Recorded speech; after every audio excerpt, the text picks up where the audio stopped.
Assalamualaikum warahmatullahi wabarakatuh. Selamat pagi siswa sekalian. Sudah siap untuk belajar pada hari ini? Nah, kalau sudah siap, tolong posisi duduknya dirapikan, buat senyaman mungkin. Dan apabila ada sampah-sampah yang berserakan, kertas-kertas atau apapun itu, tolong dipungut, disimpan dulu. Nanti di luar bisa dibuang di tempat sampah. Supaya prosesi belajar kita itu nyaman, bersih, enak belajarnya nanti. Kemudian saya absen dulu ya. Saya akan absen dulu untuk semuanya saya akan absen. Ya, karena sudah di absen semuanya, sekarang biar pembelajarannya makin khusyuk dan makin bagus lagi, mari kita bersama-sama berdoa sesuai dengan kepercayaan dan keyakinan siswa sekalian. Berdoa dimulai. Selesai. Nah, sekarang sebelum kita masuk ke materi yang akan kita bahas, saya akan memaparkan tentang metode penilaian yang saya lakukan.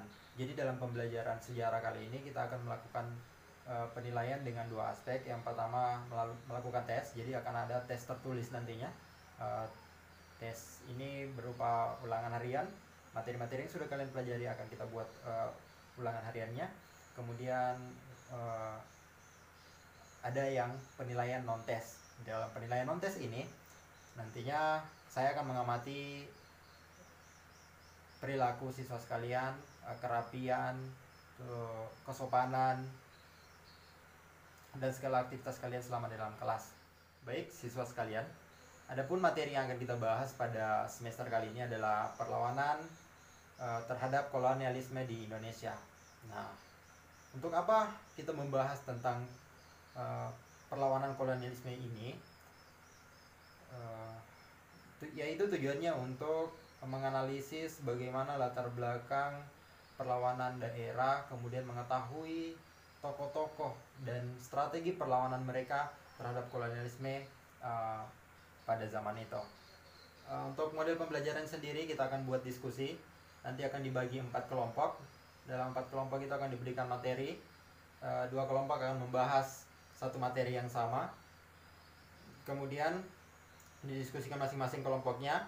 Nanti hasil diskusi kelompoknya itu dibuat menjadi tulisan, bisa berbentuk makalah atau catatan yang dibuat rapi, catatan yang terstruktur rapi. Nanti ketua kelompoknya kumpulkan sama saya. Setelah itu masing-masing kelompok tadi akan mempresentasikan di depan kelas. Setelah dipresentasikan, untuk kelompok-kelompok yang lain bisa bertanya kepada kelompok yang mempresentasikan materinya, bertanya tentang hal-hal yang berkaitan dengan materi yang mereka presentasikan. Ya baik, saya akan bagi kelompok. Jadi ada kelompok 1, kelompok 2, kelompok 3, dan kelompok 4. Nah, sebelum itu perhatikan dulu di sini. Di sini ada gambar 2 orang pahlawan. Yang pertama ini, kemudian yang kedua ini gambarnya. Siswa sekalian, ada yang tahu kira-kira ini foto siapa? Pahlawan siapa namanya? Dan pahlawan dari mana? Ya baik. Nah, yang pertama ini adalah foto dari Sultan Iskandar Muda dari Aceh. Kemudian yang kedua ini adalah foto dari Pangeran Nuku Tidore. Nanti di dalam materinya yang akan didiskusikan masing-masing kelompok, siswa sekalian bisa menambahkan kira-kira siapa lagi tokoh-tokoh yang terlibat dalam perlawanan melawan kolonialisme, tokoh-tokoh yang terlibat dalam perlawanan melawan Portugis dan VOC.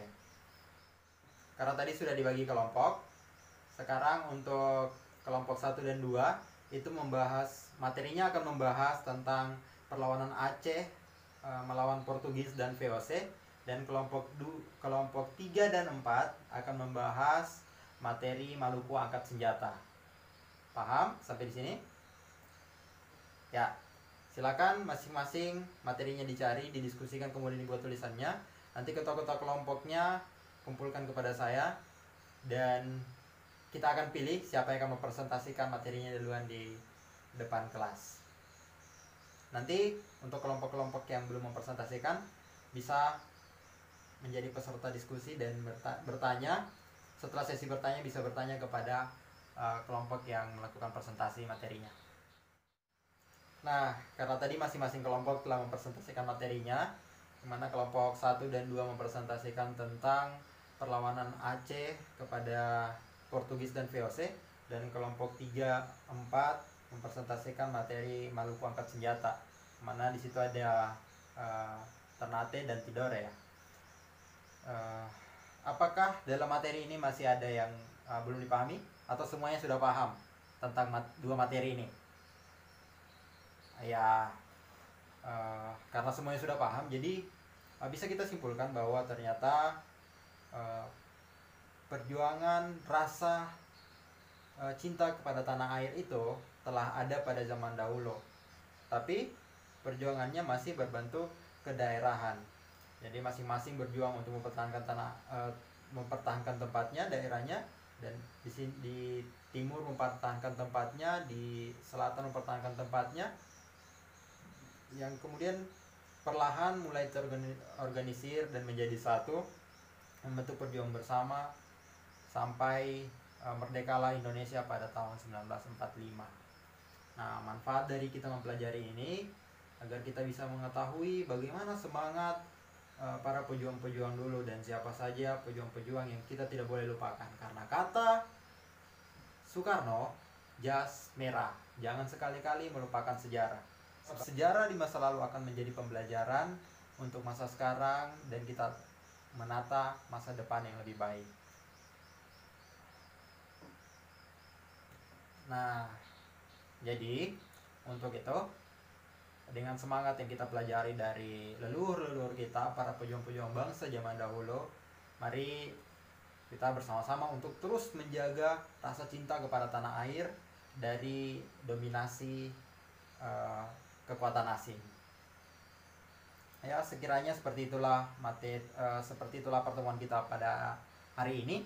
Sampai bertemu di pertemuan selanjutnya dengan materi lainnya lagi. Apakah masih ada pertanyaan terakhir? Ya, karena sudah tidak ada, saya kira sekian. Assalamualaikum warahmatullahi wabarakatuh.